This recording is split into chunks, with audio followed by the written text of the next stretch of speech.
Ne laissez pas le travail de vos rêves devenir le travail de votre pire cauchemar. Eh oui, parfois nos rêves se réalisent, mais au final, cela ne finit pas par être quelque chose de très agréable. Si vous voulez savoir de quoi je parle, écoutez ce résumé. Attention aux spoilers. Cette histoire commence avec Shen assise dans sa chambre.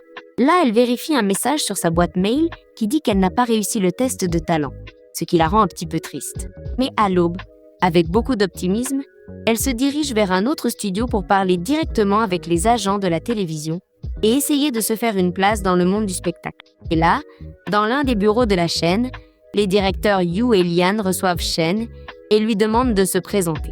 Elle commence à leur raconter un peu sa vie et sa passion pour la musique. Au milieu de son récit, elle leur explique qu'elle n'a pas réussi à passer les auditions, mais qu'elle n'a pas l'intention d'abandonner. Pour cela, elle leur laisse son curriculum vitae en espérant qu'ils l'engageront sur la chaîne. Car si elle ne peut pas devenir une chanteuse professionnelle, elle veut au moins travailler dans quelque chose en rapport avec la musique. Lian se montre un peu rude envers Shen, allant même jusqu'à penser qu'elle est une simple fan qui veut s'introduire dans la chaîne pour être proche des artistes et rien de plus. Yu, en voyant l'attitude de Lian, essaye de défendre Shen et d'être beaucoup plus compréhensive. Sur ce, Shen leur prouve qu'elle est qualifiée pour travailler là, et bien que Lian continue de douter, Yu lui dit qu'ils vont envisager de lui donner une chance. En sortant du bureau, l'un des employés lui demande de l'aide pour déplacer des cartons. Gentiment, Shen propose de l'aider, mais ils entrent par mégarde sur le plateau de tournage et le réalisateur devient furieux car ils ont interrompu la séance. Bok-su les défend et exige un peu de respect envers eux. En plaçant le carton à sa place, Shen salue Bok-su et lui demande s'il ne se souvient pas d'elle. Il la regarde fixement et lui dit que non, il ne se souvient pas d'elle et de l'excuser car il n'est pas dans son meilleur état d'esprit. En sortant du plateau de tournage, l'une des filles demande à Shen si elle peut l'aider à réparer l'ordinateur de sa patronne, Ching. Alors Shen acquiesce et se dirige pour faire son travail. Quand Ching entre dans son bureau, elle ne s'attendait pas à ce que Shen soit là. Agacée, elle la regarde dans les yeux et lui demande qui elle est. Sur cette chaîne, tout le monde semble être hostile. Shen se présente alors et lui informe qu'elle était seulement en train de réparer son ordinateur. Suite à cela, Ching lui demande de sortir de son bureau et lui demande une fois de plus son nom avec un caractère trop imposant. Ensuite, quand Shen quitte la chaîne, elle reçoit un message de sa meilleure amie demandant ce qui s'était passé, à quoi cette dernière répond qu'elle lui dira plus tard. Et ainsi, les deux se retrouvent plus tard et sa meilleure amie, Yuan, a préparé une surprise pour elle, alors elle lui demande de fermer ses yeux et de la suivre, et en les ouvrant, elle se rend compte qu'il y a un chemin de rose. Celle-ci l'encourage et lui dit que bientôt tous ses rêves deviendront réalité et les deux sourient. Le lendemain, Bok-su essayait de pratiquer une chanson de rap et demande à son assistante de l'écouter, puis lui demande ce qu'elle pense de la chanson. Face à cela, elle lui dit qu'elle ne comprend rien, ce qui rend la chanson peu excitante. Là, Bok-su lui demande si elle est sûre de n'avoir rien ressenti. Elle lui présente ses excuses, car en réalité, elle ne s'y connaît pas beaucoup en musique. Insistant, il lui dit que peu importe si elle s'y connaît en musique ou non, mais qu'elle lui dise simplement si la chanson lui semble bien ou non. Face à cela, son assistante lui donne raison et dit que la chanson sonne bien. Et à la tombée de la nuit, Shen et Yuan commencent à parler de tout ce qui est arrivé à Shen sur la chaîne. Comme Yuan est fan de Bok-su, elle est très enthousiaste de savoir comment il est. En entendant cela, Shen lui explique qu'elle n'a rien à admirer, car Bok-su est un peu arrogant. Ainsi, elle lui rappelle que les artistes ne sont pas toujours ce qu'ils paraissent à la télévision. Oui, très vrai. Dans une autre scène, Ching réclame à son époux Ao qu'il gère mal la chaîne. Il n'a rien de plus que Bok-su comme artiste principal, et celui-ci a démontré avoir peu de talent et de très mauvaises habitudes. Au milieu de la discussion, Ao défend Bok-su et dit à son épouse qu'il ne comprend pas pourquoi elle s'acharne contre lui, si elle a elle-même été chanteuse autrefois et a commis beaucoup d'erreurs. En réponse, Ching lui dit que c'est précisément ce qu'elle essaye d'éviter, que les erreurs des artistes coulent sa chaîne dans un moment aussi compétitif.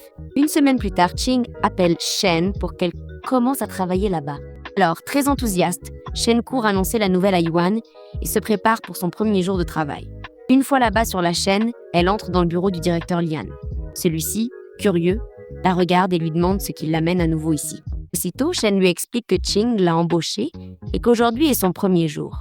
Et ainsi, quand Lian apprend que Ching l'a recruté, il commence à reconnaître son talent et décide de l'envoyer dans le département de Bok-su pour accomplir une tâche. En entrant dans le département de Bok-su, celui-ci pense que Shen est une intruse ou une paparazzi. Sur ce, Elle lui explique qu'ils sont maintenant collègues et que Lian l'a envoyé pour lui dire de ne pas publier de choses sur lui sur les plateformes de Weibo ou WeChat. Suite à cela, Boksu s'agace et lui demande de dire à Lian qu'il ne se soucie pas de ses menaces et qu'il espère qu'il sera assez courageux pour l'affronter face à face et ne pas envoyer de message par quelqu'un d'autre. Quel diva ce Boksu! 1 heure plus tard, Lian appelle Shen dans son bureau et lui montre que Boksu a fait une autre publication contre lui. À cet instant, il doute que Shen lui ait transmis son message et lui demande une explication. Quand elle lui raconte ce qui se passe, Lian ne la croit pas et la menace de la renvoyer. De plus, il la charge d'effacer la publication et de convaincre Boksu de lui obéir, faute de quoi ce sera son premier et unique jour dans la compagnie. Et ainsi, Boksu essaye de faire une autre publication contre Lian. Mais en accédant à son compte, une notification apparaît reflétant que le mot de passe a été mis à jour. Plus tard, Lian, son assistante, et Yu convoquent Shen à une réunion spéciale. Ils exigent qu'elle avoue ce qu'elle a fait pour que Boksu cesse de faire les publications. Ils savent que sa personnalité est très arrogante et qu'il n'abandonnerait pas si facilement. Et la pauvre Shen, avec un peu de honte, leur avoue qu'elle a piraté son compte et qu'elle a changé le mot de passe. Alors que tous discutent de la situation, Boksu ouvre la porte et affronte Lian. Cependant, il n'a pas d'autre choix que de reconnaître qu'il a tort et de suivre Lian jusqu'à son bureau. Et après cela, Yu félicite Shen pour avoir tout résolu si rapidement. Ensuite, Shen décide d'envoyer un message à Yuan sur tout ce qui lui arrive au bureau. Là, elle reçoit un appel de Boksu se faisant passer pour un supérieur et la convoquant dans la salle d'enregistrement de la chaîne. Quand Shen obéit à l'ordre naïvement et visite la salle, elle se rend compte que c'était Boksu qui l'avait appelée.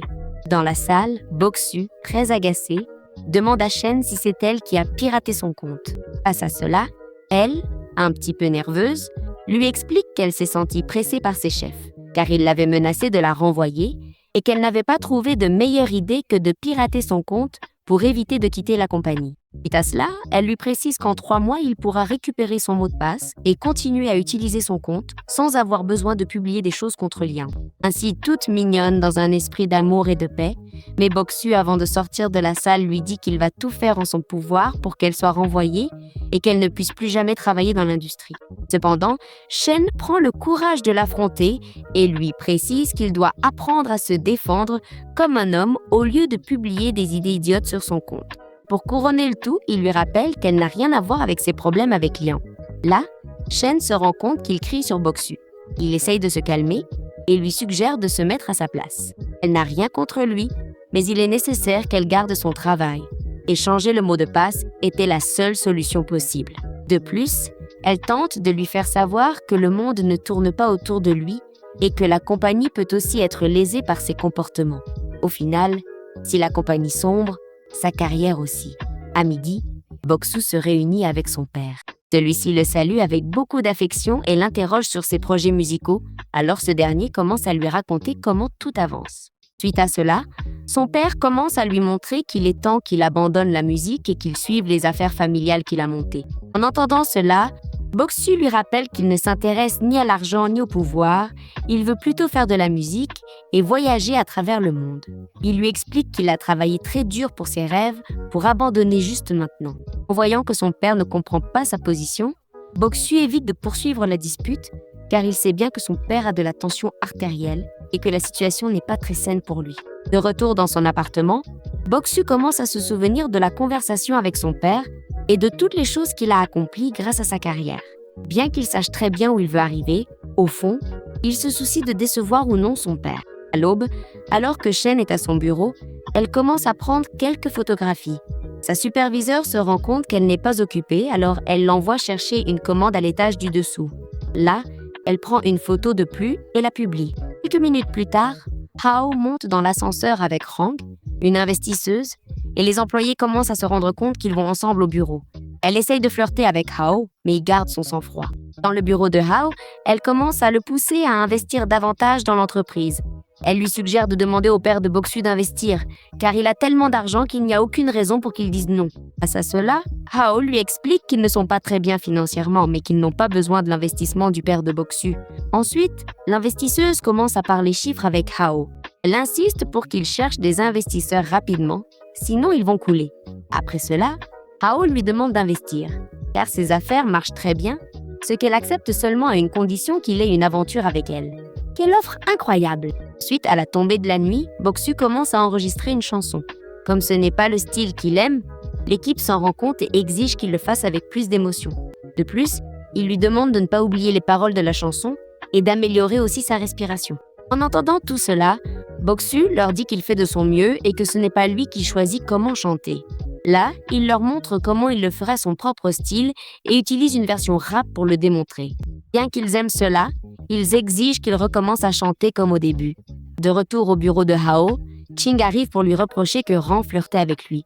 Il lui répond que ce n'est qu'une investisseuse et qu'elle n'a pas à s'inquiéter. Plus tard, Boksu apparaît lors d'une conférence de presse. Là, on lui demande si les rumeurs selon lesquelles son père va investir pour le rendre plus populaire sont vraies. Et il nie tout, Mossad.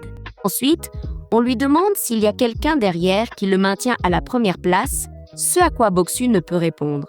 La conférence de presse l'accable tellement qu'il fait une crise de panique et manque de s'évanouir sur place. Si vous voulez savoir si le garçon se remet de cette crise de panique ou si la compagnie remonte la pente, vous devrez attendre la prochaine partie. Je suis MS Rosumen et merci beaucoup de nous avoir suivis. N'oubliez pas de vous abonner, de laisser votre like, de commenter et d'activer les notifications. Bye bye!